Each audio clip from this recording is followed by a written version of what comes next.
Sabido es que el leasing, vale decir, el alquiler con opción a compra, es el instrumento de financiación de la inversión preferido a la medida de las pequeñas y medianas empresas. Pero ¿qué ha pasado este año tan complejo como es el 2023 en curso? Es un poco lo que me propongo conversar ahora con la licenciada Gabriela Tolchinsky, quien es directora de Decapita Corporation, líder del mercado.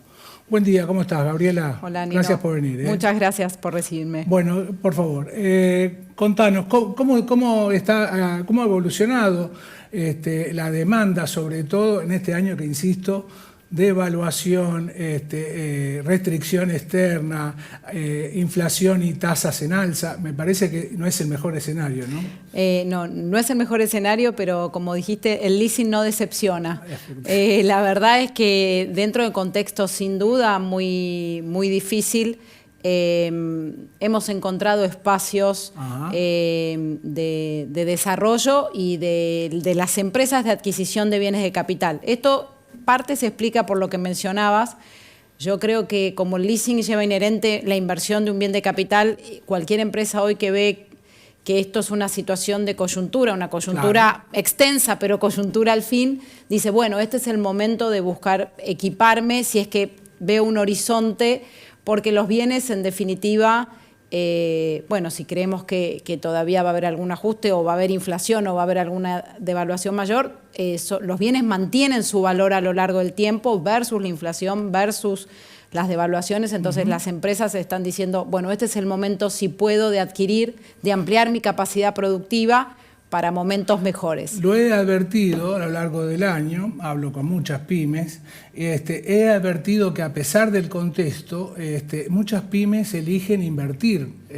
Seguramente es una decisión estratégica, ¿no? Entonces digo, ¿la demanda se mantuvo más o menos o cayó poco la demanda de leasing? No, yo te diría que creció un poco, creció lo que va de hasta junio, según datos de la Asociación de Leasing Argentina, que nuclea a la gran mayoría de los dadores en Argentina, creció un 6% en términos reales, así que por arriba de la inflación. ¿Cuáles son los sectores? Porque no podemos contar al agro, supongo, ¿no? No, este año fue un año difícil, sin duda, para el agro, pero bueno, se habla mucho de, en el interior a veces se percibe otra realidad, claro. El sector de minería está muy pujante, el sector de vaca muerta tuvo inversiones para hacer, sobre todo lo que mencionabas, las pymes, la cadena de valor para la construcción, por ejemplo, del gasoducto, algunas economías regionales, todo lo que es minería en todo el NOA, como dije. Entonces, hay alguna maquinaria de vial y de construcción, vehículos, todavía vemos un recambio rezagado, efecto post-pandemia y efecto crisis, donde finalmente las empresas dicen, bueno, no lo puedo estirar más y tengo que recambiar mi flota, mi camión, mi utilitario, las camionetas. Así que esos diría que son los sectores que más traccionaron. Gabriela, y en un contexto donde ha habido mucha demanda, me consta, de las líneas a tasas bonificadas, ¿juegan contra eso respecto al leasing? Bueno, no, porque finalmente, después de mucho tiempo y sobre todo a través de la asociación, hemos instalado el leasing como una herramienta para que no se olviden, digamos, de nosotros, y muchas veces pasaba que había algunas líneas bonificadas donde el leasing no estaba incluido. Dentro de lo que es el programa CREAR del Crédito Argentino, liderado por el FONDEP, hay una línea en particular que es Crear Leasing Pymes, que es una línea con subsidio destinada a leasing para empresas MIPYMES. Entonces, parte del crecimiento también se explica, de este 6% que yo comentaba, por la disponibilidad hubo 35.000 millones de pesos de esta línea subsidiada, que la mayoría de los dadores solicitamos, entonces parte del financiamiento se hizo con esta modalidad. Todos los dadores han incluido en su oferta de leasing las líneas a tasa bonificada. Exactamente, la mayoría de los dadores la solicitaban y podían disponibilizarla para sus clientes, y eso tiene que ver con ese atractivo. Entonces, entre bienes que mantienen su valor a lo largo del tiempo y la posibilidad además de adquirirlo en 3 años con alguna línea subsidiada, bueno, la ecuación cierra cierra bien para las empresas que tienen proyección de negocio. Claro, una pregunta del día a día del leasing. ¿Cómo se actualiza el canon del leasing? ¿Mensualmente, me imagino? ¿O no? Bueno, en algunos casos se mantiene la tasa fija, la oferta de tasa fija se ha restringido bastante, pero bueno, en nuestro caso mantenemos esa financiación.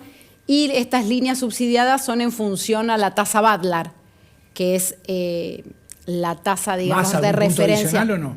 Sí, más. En el caso de la subsidiada es menos, Claro, en realidad, claro. menos, es Badlar menos Exacto. el costo, bastante menos. Badlar menos 40 puntos aproximadamente. Obviamente se mueve con la Badlar, que a su vez está asociada con la tasa de política monetaria, por lo tanto tuvo incrementos, pero sigue siendo una tasa muy negativa en términos comparados con la inflación, ¿no?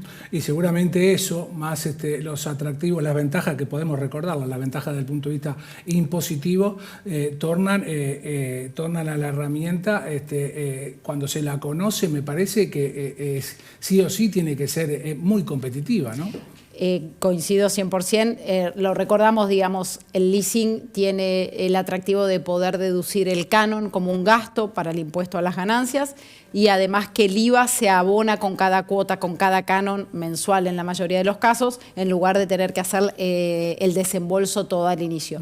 En la mayoría de los casos es una financiación que comprende a la totalidad del bien, porque en realidad lo que hace el dador de leasing es comprar un auto, un equipo que el cliente nos indica a un proveedor. Entonces, financiamos el 100% del bien, a diferencia quizás de la prenda, que es la otra herramienta más popularizada, donde en general se financia un 60, 70% del total del valor, más el IVA que tiene que poner el cliente. Claro. Entonces, la diferencia de todo lo que no hay que desembolsar al principio es importante, más las ventajas impositivas, más la posibilidad de pagar en 3, 4 o 5 años, que ese es el gran atractivo. Volviendo a las dificultades que presentó este año, que viene presentando, la restricción externa, creo que la mencioné al principio, me imagino que muchos bienes que elige el tomador del leasing son importados.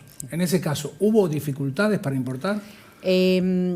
Yo creo que sí hubo dificultades. Hay una restricción de la disponibilidad de bienes o una reducción del flujo. No diría que no ingresaron bienes de capital, ingresaron, Sí, pero sí, no no. tan fluidamente como los tomadores demandaban, ¿no es cierto?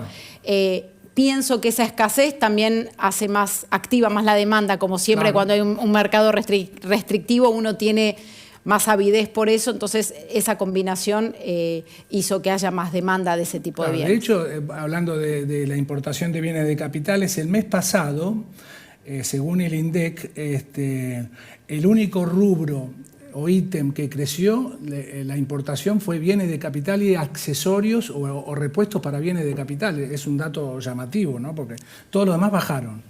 Que está perfecto, bueno, dado el contexto, ¿no? Pero que bienes de capital se haya mantenido con signo positivo me pareció interesante, ¿no? Bueno, yo siempre, hace muchos años que estoy en Sí. leasing, como sabes, digo que es una herramienta noble y me parece que es todo virtuoso lo que Claro. hay alrededor, porque vos mismo estás mencionando importación de bienes de capital que están destinados a la producción. Entonces, ¿qué más queremos que, digamos, que eso debería ser lo que debería tener prioridad, ¿no?, para ingresar? Exacto. Porque eso es lo que finalmente después motoriza la economía para el crecimiento y el desarrollo, ¿no? Y mejora la competitividad. Correcto. Gracias, Gabriela. No, gracias a Como vos. siempre, muy clara y atenta con todas las observaciones y reflexiones y la información, por cierto. Muchísimas gracias. Un gusto, gracias. Licenciada Gabriela Tolchinsky, directora de Capita Corporation, líder en el mercado de leasing. Después de la pausa, más mercados por expertos.